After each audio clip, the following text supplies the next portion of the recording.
99% মেয়েরা পরকীয়া করে। তাদের স্বভাব এমন, একটা থুয়ে আরেকটা ধরে। তাদের ঘরে যদি স্বামী যদি থাকে না, তারপরও তাদের স্বামী দিয়ে তাদের হয় না। তাদের বন্ধু লাগে,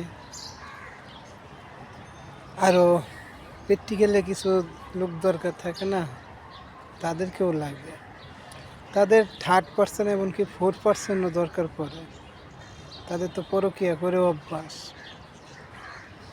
তো যেই সব মেয়েরা পরকীয়া করো বা অন্য পুরুষের প্রতি আকর্ষণ হও, আসলে তোমার মনকে জিজ্ঞেস করো দেখি, তোমাদের চরিত্র কি ঠিক আছে কিনা, তোমরা কি চরিত্রটা ঠিকভাবে রাখতে পারছো কিনা। আমার জানা মতো 99% মেয়েরা তাদের চরিত্র সমস্যা আছে, আর 1% ভালো। তো যেসব মেয়েরা পরকীয়া করো না, তারা আস্তে আস্তে সব কিছু বাদ দাও, সরে যাও। এতে তোমাদের ভালো হবে, তোমাদের সন্তানের ভালো হবে। সব কিছু বাদ দিয়ে স্বামীকে নিয়ে সুখে শান্তিতে সংসার করার চিন্তা ভাবনা করো।